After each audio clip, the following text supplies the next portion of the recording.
So then do you think you could just never date an atheist? Because I thought about this, and I did go on a date with someone, and we hit it off pretty well. And then at the end of the date, we talked about, because that's how we are. We have to know how the person's brain works. So then the topic of what you believe happens when you die got brought up by me, and they said 100% atheist. They just can't wrap their brain around anything after this life, and that was a bigger deal to me than I realized. When that was said, it was like, because how do you be motivated and passionate if you're just gonna die and there's nothingness? Even if that's true, I'd rather not believe it, because I feel like I get so much motivation thinking of like how I can take this knowledge to the next life, or I'm gonna keep growing after this, and it's like, I know some people believe like, oh, it's so like selfish and arrogant of us to think that we just live forever, but I also feel like our brain just can't comprehend. And we would want to believe that, because even if it's not the case, then I feel like I would be happier and live a happier life, thinking or even pretending like I can live beyond this life, you know? And nothing against atheists. I have friends who are atheists, and I honestly love hearing their mindsets, but I myself get very depressed thinking as an atheist mindset, and I feel like if I was in a committed relationship with an atheist, I would start, you start to gravitate towards you start to become what your environment is, right? Mm-hmm. So it's like kind of hard to think of someone who's just like, we just die and there's no point to this life, you know? Like, I like to believe that there's a bigger picture. But I'm not going to say I know what that bigger picture is, but I like to think that there's a process and plans, and like I don't know, I just hate the idea of then we just never exist anymore. Well, yeah, and on that side, on the reverse, you would have to be so confident to know for sure that there's not a God, you know? And that's what I think. Know. Didn't we talk about this before, where it's like an atheist and a Christian have the same amount of faith, because the Christian believes so much in something that they cannot prove. Same with an atheist, believes so much in something they cannot prove. Because no one has died. I mean, everyone's gonna die, and everyone who's passed has died, right? But you can't tell me what happened because you didn't die, right? That's cool. So it's like, yep, and that's why I also hated people in the order that would be like, this is for sure gonna happen. Because I get it, having high hopes and like having a want for something and believing in it, but it's like to tell someone that it's like you're straight up lying. Yeah. What I always hated too was this story still burns in the back of my brain, and this old lady who was a very, very like, what's the word, staunch order member, and someone asked her if Paul Kingston himself told you to do something, but you prayed about it and the Lord told you to do something completely opposite, so you knew that what Paul was telling you to do, Paul's the leader of the cult that we came from, what Paul's telling you to do is wrong because you got revelation from the Lord that it's wrong, what would you do? And she said, and this is what Paul wants the order members to believe, but she said, I would still do what Paul wants, because then the Lord would give me the blessings for following in the line of the one above another, and Paul would get the sin. Do you remember that? Wrong. Yeah, I remember them teaching that all the time. Even like, this was only amongst my friends and stuff, but we would be like, if the prophet told us to kill somebody, is that okay? And they'd be like, I guess so. They would talk about that story of how Nephi slayed the king for the Lord, even though it's against the 10 Commandments to kill. So it literally is, it's like, I think that any religion or any scenario, if you put someone else so far above trusting your own gut and your own intuition, you fricked up. And you messed up. Yeah, then that can give you the excuse to do anything, really. Yeah, there's no line and there's no balance. And then it's like, there's no point of you even being alive and making choices if you're letting someone else make those choices for you your entire life. What's the point of getting the ticket to heaven if you're getting all the answers, right? And if it's like literally them having to drag you to heaven, it's like not you going there and choosing to, it's them making you go there, basically. Right.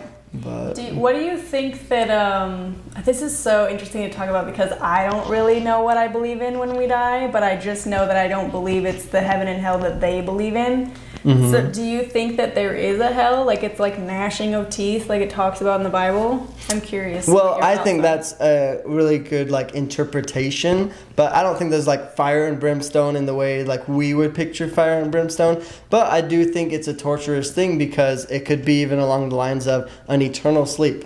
Yeah. And a lot of people think like, no, that's too nice then for it to be called a hell. And I'm like, no, because if you knew that you would become nothing and never exist again because of your actions, that would be a hell for sure. And I feel like God is merciful enough that like he's not literally gonna make us push a rock up a mountain for eternity, you know, like that story of that guy. Or like he's not gonna torture every single fiber of our body and burn us and all this stuff. Like that's a waste of his time. I feel like what's the point in that? But I do think that there is at least results that come from our actions, and so like there's gonna be something that happens, but like I said, I don't know for sure, but I do believe that there's gonna be like, you know, you'll have more opportunities if you're a better person, and maybe less opportunities if you're not so good of a person. But I'm a full 100% believer that it's not set in stone. Just like I said, continual progression. Even if you don't do that great in this life, I believe in the next life you'll get opportunities to improve and to do better and to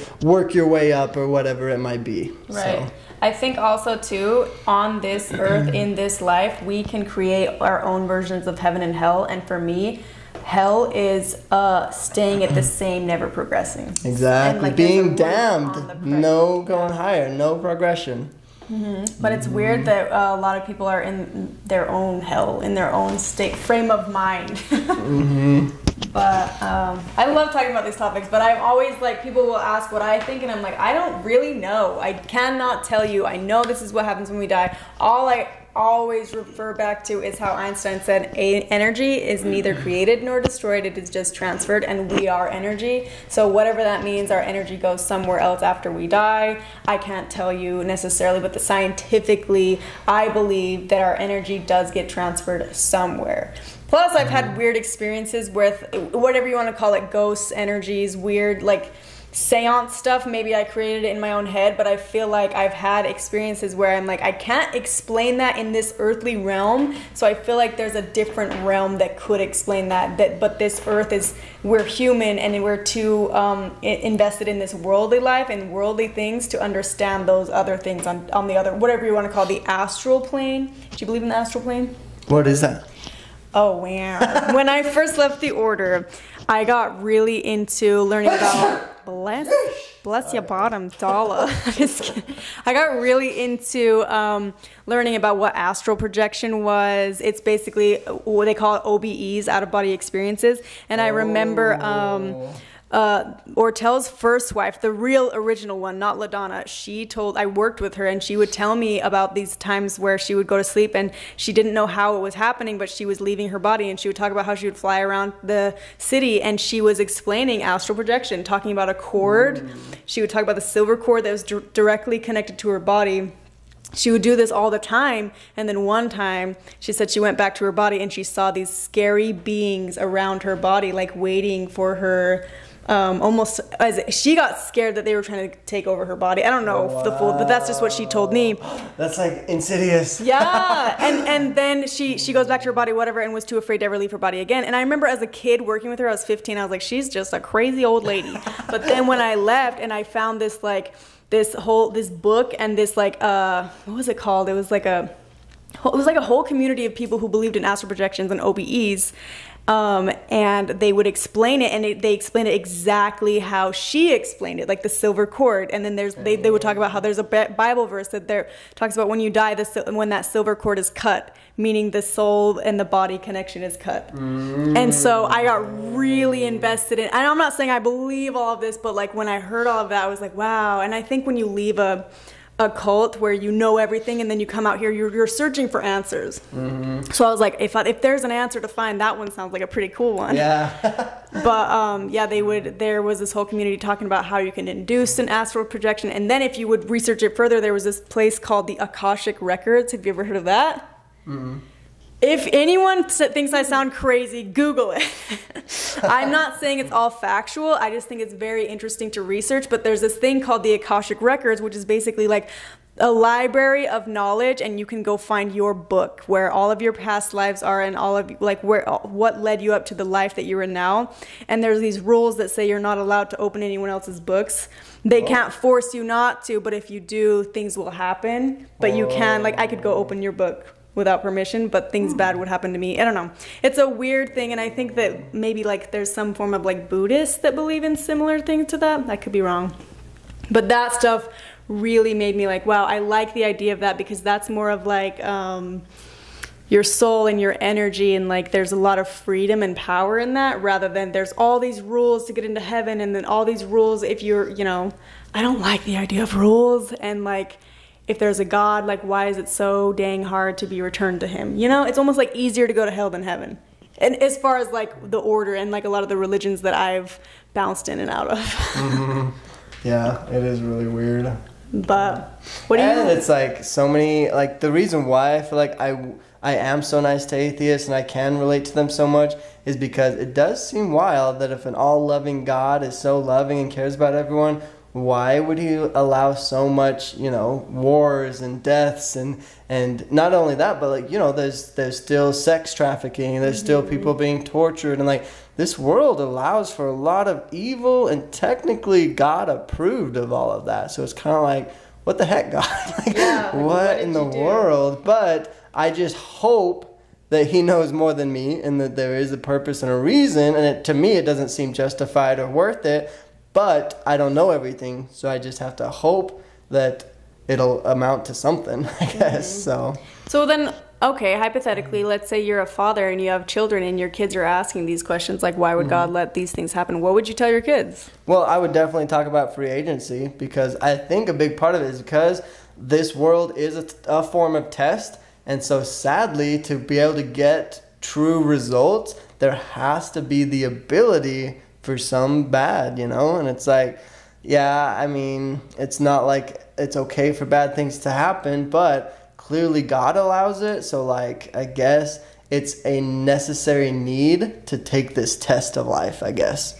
But so then I guess I have a question now, because there's that whole thing where like there's free agency, so God can't intervene. But then why do we pray and be like, oh, this person's going through a hard time, let me pray to do you think that our prayers really do affect things? Because I got to a point where I stopped praying when I left the order, because I was like, what is a prayer going to do about my neighbor versus me going and helping my neighbor and doing something about it? Yeah, but I think if you believe in meditation, then you believe in a form of prayer. Because I would consider prayer the same thing as meditation. And the reason why prayer works is not because God is noting it down and being like, I'm going to answer this prayer, but now this prayer, whatever. I think it's because it's only helping us internally. I think if you pray about helping your neighbor, then you're more likely to help them. I think if you meditate about accomplishing or doing certain things, you're more likely to achieve those. So it's more like a manifestation. Like, and I still do believe in meditations, even though like for a while I thought that it was so weird that the order did that. But I do believe meditations can be a big part of like setting your intentions for your own life. And just like goal planning, being intentional about your decisions means you have to think them over. You have to contemplate. You have to really plan things out if you want to achieve your best life. So I think it really helps. So then, since I was bringing up the topic of when you have kids, are you going to tell the kids like that they like it's good to get baptized at 8? Like, are you going to have those structures that you like? Do you think that you're going to do what you've seen people do in the LDS church when you have kids? Well, I'm going to try to take all the good from it and leave the bad. And I think, I mean, this might get a lot of hate, but I think 8 years old is way too young to let your kid get baptized. I don't think it's a bad thing. If you want your kid, to me, I think it's just giving them a bath that's more spiritual than if they're 8, because they don't even fully understand. But maybe if that's what you want to do to help them better take the scriptures seriously, or maybe if that's what they need, maybe to better understand and use symbolism, then great. I don't think there's any disbenefit to it. But I do think, like, for them to really commit to being a member of a church and to really dedicate their life to Christ, they should probably be older than 8. But I don't see anything wrong with them being baptized at 8 and then fully committing when they're older or making the decision on themselves, you know. I definitely don't think, I mean, if my wife wants them to get baptized at 8, I'd be like, sure, it's fine. But for me personally, I'd be like, let's wait till you're older, or like, unless they're really adamant, but they're 8, you know? I don't think they would really know what they want at that time. So I would feel more comfortable with them being older, but yeah, that's kind of a deal with on when it comes issue, I feel like. Yeah, and that's something that I like 100%. Like, if I decide to have kids, they're going to choose whatever religion they want. But also, one thing that I'm going to be very adamant on is I don't want them to get married until their brain is fully developed. that's something that's like, why do people get married at 18? I didn't even know who I was at 18. Like, you think that 8 is young to get baptized, 18 is young to sign a paper and say, I'm committed to you for the rest of my life. Yeah, but nowadays, though, I feel like marriage isn't forever. When you sign that paper, it's technically hard to end it, but you can get a divorce, and it's like, yeah, I would hate for them to feel like, oh, it's an unbreakable seal, so I have to go through anything. But I would hope the marriage would make them a little more committed and try harder and things like that. Mm-hmm. And so it's like, you're right, 18 is young, but like they're going to do whatever they're going to do. So they'll get my blessing if they want it, I think. Yeah, but, well, that's the thing is if my kid wanted to get married at 18, I would definitely discourage it, but it's not like I would be like, I'm not going to your wedding. Mm-hmm. I'll just be like, I'll be here at your wedding and at your divorce party. No, I wouldn't make it sound like it's going to fail. I would try to give them the benefit of the doubt, for sure. Yeah, that's true, but I just feel like 18 is like a child. And a child making that big step, it's very scary. And what's the hurt in waiting till you're 25 and your brain's all the way developed? That's true. Because it's like, it's the same for you. You shouldn't get in any relationship right now when you're uncertain of who you are, because then, like, for maybe I'm putting my own experiences on other people, but when I got married at 18, it was so easy to, especially because he was so much older than me, well, 6 years older than me. He was more well established. I wasn't. I didn't know who I was. He knew who he was more. So then he would I would just gravitate towards what his advice was. And like, I didn't know who I was, so I would just gravitate towards whatever, you know? Mm-hmm. So it's like, and I feel like kids do that in society. That's why there's this thing in high school. It's like, you want to fit in and you don't want to be bullied and you just want to be able to be, go with the crowd. And I think that that's a bigger deal when you're younger and your brain's not developed. But when you're 25 and your brain's developed, you're like, I don't care what you think. Like, this is my life. I'm not going to spend the rest of my life for you. You can go live your life, You're more well established when you wait for your frontal lobe to develop. I guess maybe you're a little less harsh on it because it's like, maybe you'll trust them that they'll make the right decisions. And I'm like, no! Because I didn't. But I also did come from a cult, so that's a big difference. And I especially think with my kids or your kids, if we raise them with very open minds and like raise them kind of more like adults, teaching them a lot better and like helping them to be better decision makers, I think they're going to be way better off at 18 than we were at 18 for sure. So yeah, and that's the thing is it's probably too like we'll have more tools to give them and we'll have more knowledge to give them because like we turned out okay for what we got. Like, I didn't get sex education. I didn't get, I had to learn a lot on my own. I didn't get parents' support after the time I was 17. What? Sex isn't real. Yeah, it's not real. Did you guys see that TikTok? Maybe we'll have to show that clip of that TikTok. That'd be so funny. They're like, I've been hearing that there's hand-holding and premarital kissing. But I just been hearing it. No way. That doesn't happen. That's only a Utah joke. I think it's only funny for Utah people because everyone else is like, what? We were talking about, too, how talking about drugs, alcohol, and all of that stuff is funnier to LDS people because it's, so foreign. Mm-hmm. And it's we don't understand it, at all. So it's so funny to be like, yeah, we just did a line of cocaine. And it's we think it makes us act a certain way, but we have no idea. I think I was like that, too, when, do you remember that, wow, is this a TikTok where he's like, I like the spaghetti with the pasta, what'd you put in it? And they're like, I put a bit of wine in it, and he falls over.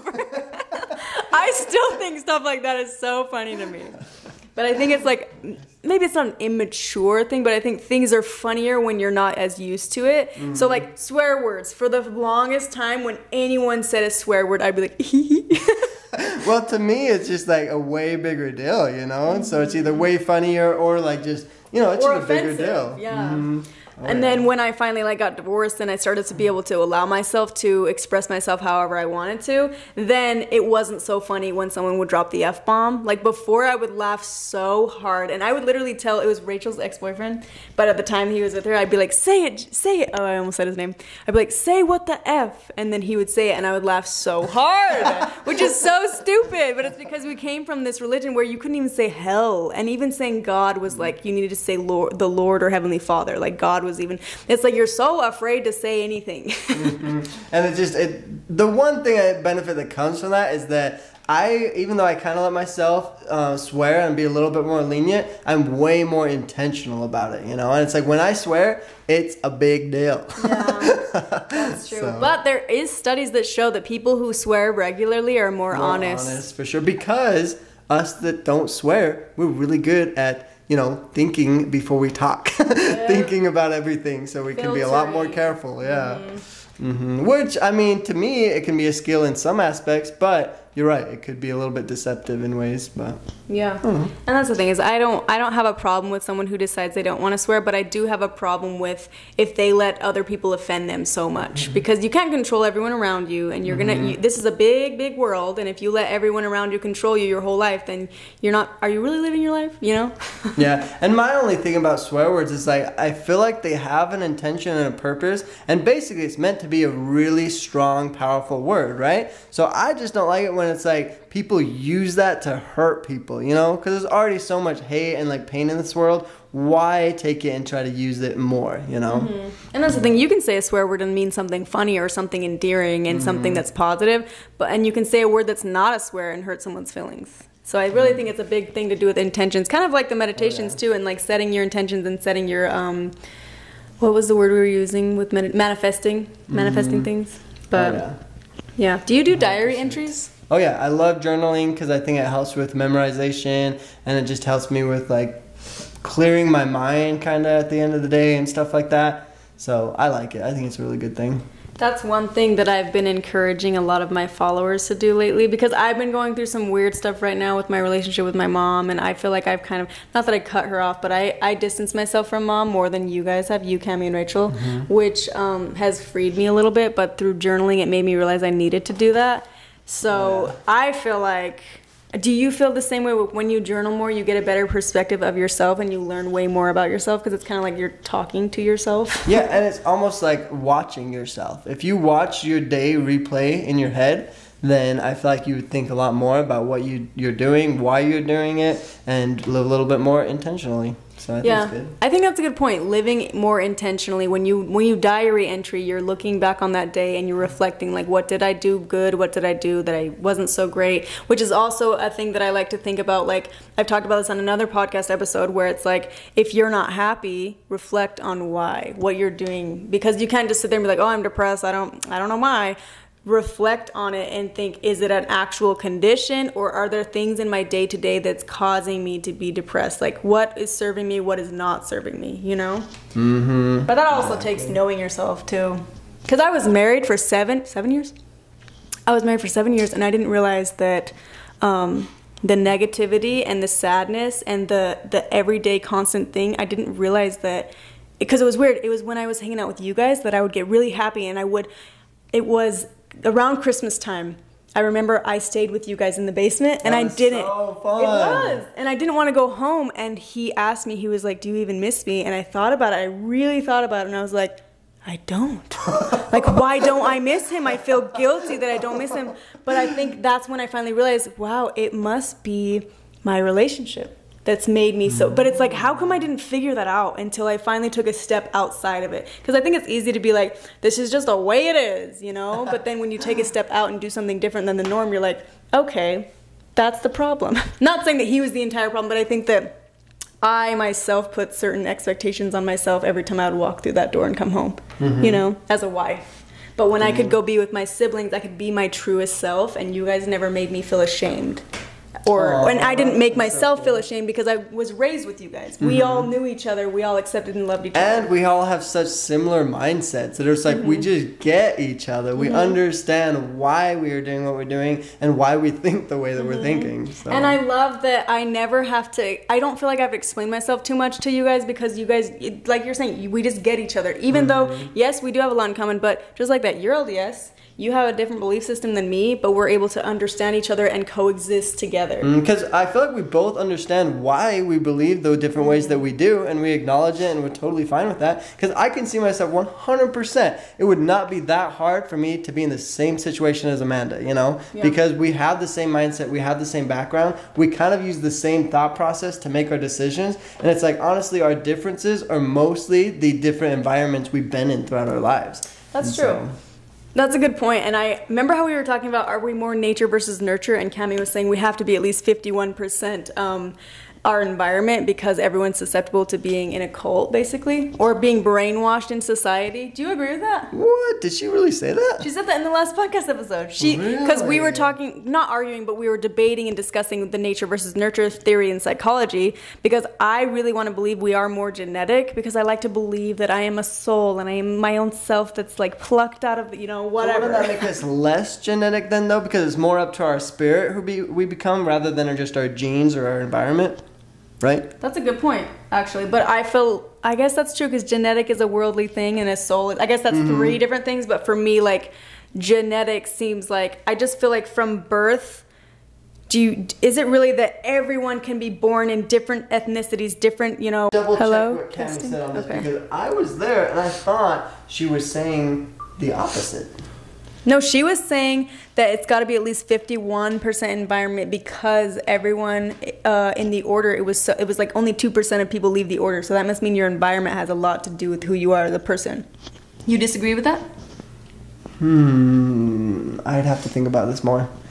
But I believe the environment affects it a lot. I would almost want to say the opposite, though, that the environment affects us 49%, and then our spirit and our personality and who we are to the core affects us 51%. So it is easy to let the environment like sway us. And it's so easy to go with the flow, you know, just do what's happening around you, just go with it. And it's a little bit harder to just go your own way and create who you are. But I think if you wanted to, like if you're determined, then you can overcome your environment and not be like everyone around you. And you know what's crazy? I really do think that is our, whatever you want to call it, purpose, journey, whatever. Because when I am my truest, happiest self is when I am truly reflecting and finding out who Amanda really is and what Amanda really wants, not what society wants, not what my surroundings. And that's what's crazy, is I think that may have something to do with the whole environment versus genetics, or nature versus nurture. I think it's like the younger versions of ourselves, of course, we're all like, our brains are still developing, so we're all very like, where are we, what's happening, you know? But then when we get older, we're more developed and more secure with ourselves. I think that's part of the journey, to finally be like, what really is important. I think that I've said this before, that life's purpose and life's journey is to figure out life's purpose and life's journey. Yeah. Because otherwise, what is the point? Well, and not even to figure it out. I don't think we're going to get all the answers in this life, and I don't think we're meant to, but I think we're meant to see what we'll do without all the answers, you know? See how we'll live, what we'll become, all that kind of stuff. Some days, thinking about death freaks me out, and I'm like, I need to live my life to the fullest. What am I doing? And then other days, I'm like thinking about one day passing seems kind of peaceful. Do you ever think about that? So I'm trying to make do you think the light will help it stop blurring, or is it making it worse? I think it's making it worse. Okay, sorry. Am I blurry? Maybe I can go like this. Does that look better? I only started doing this when the sun set, though. Oh, shoot. Oh, that's a little better, right? Oh, okay. Sweet, yeah. What were we saying? Basically that... Something really good. Some days it's scary to think about death. And some days it's good. Do you feel the same way? I'm more on the side of that death is going to be a really cool thing, because I think of it as graduation. It's like if you graduate from college or something, because you're going to go to the next life, and it'll be like a whole nother chapter, a whole nother video game to play, kind of, you know? Yeah. And so I like to think of it as a good thing, because also I want to think it's a good thing because it's inevitable. It's going to happen. So it's like, rather than fear it and have anxiety from it, I'd rather believe that something good's going to come from it. Yeah. So. I guess that's a good way to look at it, and maybe I need to reflect more on why I get those moments, because I'll have these really weird moments where I'll wake up knowing that I'm going to die that day, or that death is coming. It's like a weird anxiety that I can't really fully explain, and I'm almost wondering if I have some type of a hormone imbalance. Because is that normal? Does anyone else be like waking up like, oh my gosh, death is coming, death is near. Hello, why is this being so blurry? That's better. Maybe it's not normal, but maybe it's also that like fear mentality of being a child in this cult where everything's so scary, and then you leave and there's no certainty. Because when we were in the order, everything was for sure, right? When we died and Paul's gonna be in heaven and you know. Mm-hmm. Why does this keep doing this? Yeah, sorry, the camera keeps blurring. But I was going to say, I definitely have days where I wake up and I'm like, man, it would be weird if I died today, and I don't know why I'm thinking of death today. But then, honestly, I feel like that makes me more like, you know, want to go and visit with family more, want to like not stress so much about money and just worry more about my relationships and things that matter most. So I'm like, on those days, I try to just take the good from it and make the most of it. I feel like. I think that's a good way to look at it, to definitely be more like, because I love live your life to the fullest. Live your life as if you're going to die every single day, you know? Like, live it to the most that you can. So get in a bunch of debt because you're going to die anyways. Just kidding. Not that kind. I like leaving on that note, though. Live your life to the fullest, because it's getting kind of dark in here, so now it's the camera keeps blurring, but I just realized this picture's in the background for anyone on YouTube that's wondering what that is. I wonder if I can say who that is. Oh. There's a funny story. Some big boobies, okay? Yeah, there's a funny story along the lines of when me and Marianne and my little sister Rachel and my adopted sister Tessa went to Seattle, and for some reason I found that picture on my phone, and she thought it would be funny, and I thought it would be funny to put it here, and I didn't realize that I was going to ever have to explain it. But now, if you're on the podcast, you're going to have to go watch the YouTube video to know what I'm talking about. That sounds good. Well, you want to say any last words before we stop the podcast? Well, this was a lot of fun. I hope you guys live life to the fullest. Yeah, live your life debt free. No, use that debt to live a great life. Yeah, that's true. Good point. Okay, I'll see you guys in the next episode of Culty Cup of Coffee on Sunday, and Esco will see you on his evening tea on Sunday, right? Yep. Okay, love you guys. Have a good night.